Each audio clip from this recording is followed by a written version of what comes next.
de nossos pastores.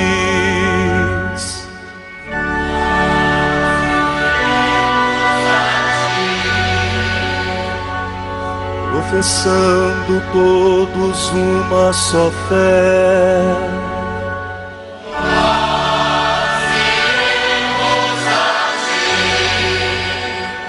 armados com a força que vem do Senhor, nós iremos a ti, sob o impulso do Espírito Santo. Querido irmão, querida irmã, nesta quarta-feira da 22ª semana do Tempo Comum, a Igreja nos oferece, na segunda leitura do ofício das leituras, na liturgia das horas, uma palavra da sua tradição. O texto que nos é oferecido hoje pela Igreja como catequese e instrução é tirado do comentário sobre o Evangelho de João, de Orígenes, presbítero. Esse texto é do século III da nossa era cristã. E o título que nos é trazido na liturgia das horas para esse texto é o seguinte: Cristo falava do templo do seu corpo. Ouçamos então atentamente esta palavra que nos é dirigida pela Igreja, que hoje vem como catequese para nos instruir no caminho da fé.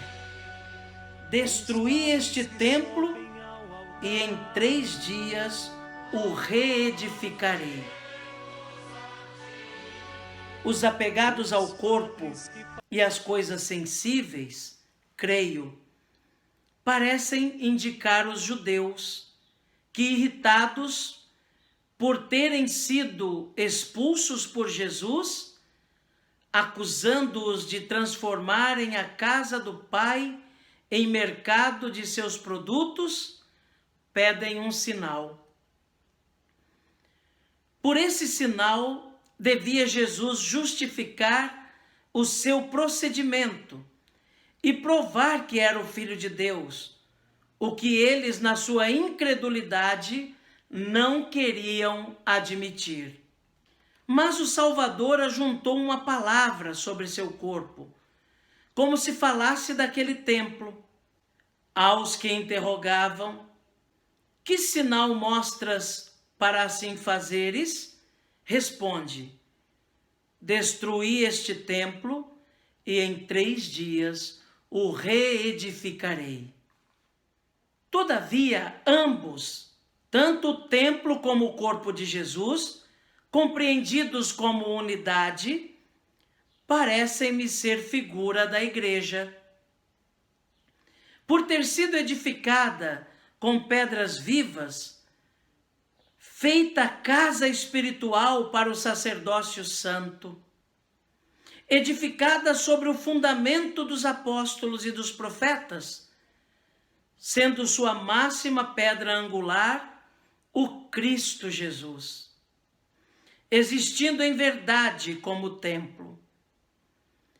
Se, porém, por causa da palavra, vós sois o corpo de Cristo e membros uns dos outros, se entender serem destruídos e deslocadas as junturas e disposições das pedras do templo, como se lê no Salmo 21, sobre os ossos de Cristo, pelas ciladas das perseguições e tribulações, e por aqueles que combatem a unidade do templo por contradições, levantar-se-á o templo e ressuscitará o corpo ao 3º dia. Após o dia da maldade que pesa sobre ele, e após o dia da consumação que se seguir. Seguirá de perto o 3º dia do novo céu e da nova terra, quando esses ossos, quer dizer, toda a casa de Israel, serão reerguidos no grande domingo em que a morte é vencida. Assim, a ressurreição de Cristo depois da paixão contém o mistério da ressurreição do corpo total de Cristo. Como aquele corpo de Jesus, sensível, foi pregado na cruz, sepultado e depois ressuscitado, assim todo o corpo dos santos de Cristo, com ele, foi pregado na cruz e agora já não vive mais. Cada um deles, à semelhança de Paulo, não se gloria em coisa alguma, a não ser na cruz de nosso Senhor Jesus Cristo, por quem está crucificado para o mundo e o mundo para ele. Por isto, não apenas foi cada um de nós, junto com Cristo, pregado à cruz e crucificado para o mundo, mas também junto com Cristo, sepultados. Fomos consepultados com Cristo, diz Paulo, e acrescenta, como quem já recebeu as arras da ressurreição, e com ele ressuscitaremos. Amém. Meu irmão, minha irmã, que texto belíssimo que ouvimos de Orígenes, um escritor eclesiástico do século III da nossa era cristã, quando fala daquela palavra de Jesus que desafia os judeus que pediam a ele um sinal para comprovar a sua autenticidade. Jesus que diz: destruí esse templo e em 3 dias eu o reerguerei, eu o restabelecerei. A palavra de Deus diz que Jesus falava do seu corpo.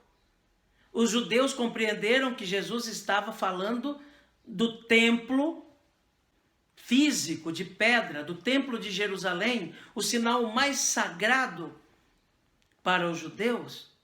E Orígenes diz que tanto o templo de pedra como o templo do corpo de Jesus, de algum modo são imagens da igreja, porque a igreja é formada de pedras vivas. Nós somos pedras vivas, nos lembra São Pedro, que constrói esse edifício que é a igreja de Cristo. Por isso Jesus, com toda segurança, pôde dizer uma vez, quando entrega a Pedro o mandato de cuidar da igreja, de ser o primeiro pastor visível, cabeça visível de Cristo, ao dizer: te dou as chaves da igreja, construo em você a igreja, e as portas do inferno nunca poderão vencer a igreja. Porque nós não estamos falando de obra humana, irmãos. Estamos falando de obra de Deus. E a igreja é o corpo místico de Cristo. Nós somos pedras vivas que edificamos o corpo de Cristo, que é a igreja. A igreja é o corpo de Cristo. Por isso Orígenes diz, aquilo que Jesus diz, falando do seu corpo físico, que haveria de ressuscitar ao 3º dia, e ressuscitou. E também o templo de Jerusalém não são outra coisa, senão a imagem da igreja. Igreja que muitas vezes é colocada sob a mira da perseguição, da maldade humana. Igreja tantas vezes vítima de seus próprios membros, por causa do pecado, mas vítima também dos seus inimigos externos, que querem desacreditá-la na história, mas que permanece de pé nesses 2000 anos, porque é obra de Deus, não é obra humana. É verdade, formada por homens e mulheres frágeis, pecadores, limitados, muitos fiéis e santos, outros que a envergonham pelo pecado e por não querer mudar de conduta. Mas a igreja, esse corpo místico de Cristo, é obra de Deus. É obra de Deus. E ela pode sim fazer essa experiência como fez em toda a história, em tantos momentos da história. A experiência da cruz, do ser crucificada com Cristo.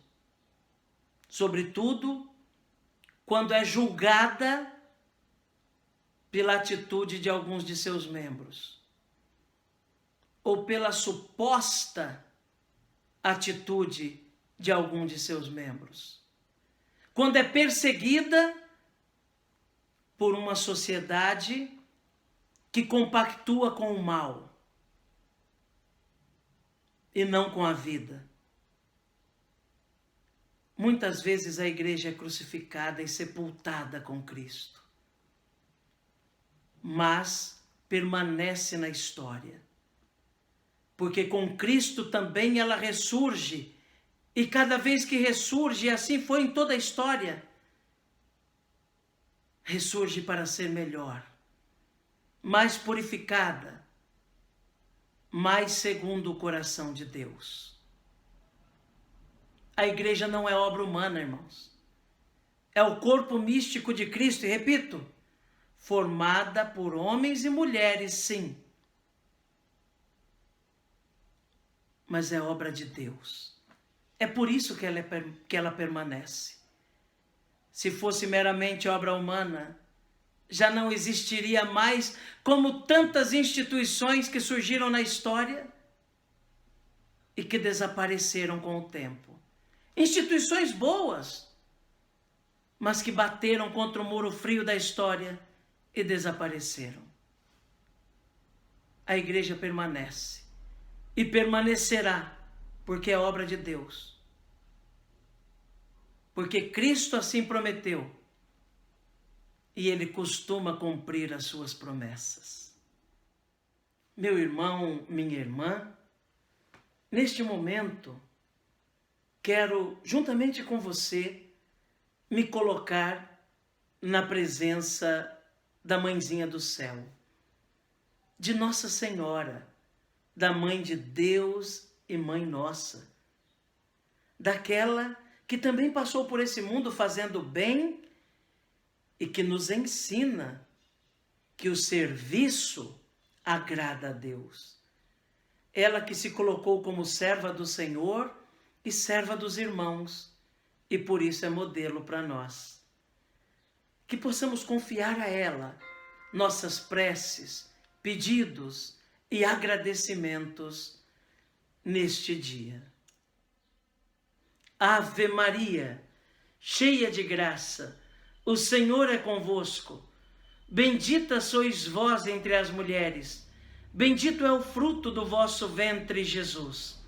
Santa Maria, Mãe de Deus, rogai por nós, pecadores, agora e na hora de nossa morte. Amém.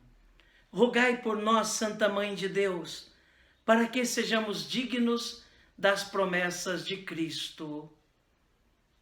Amém. A você, meu irmão, minha irmã, desejo um dia abençoado.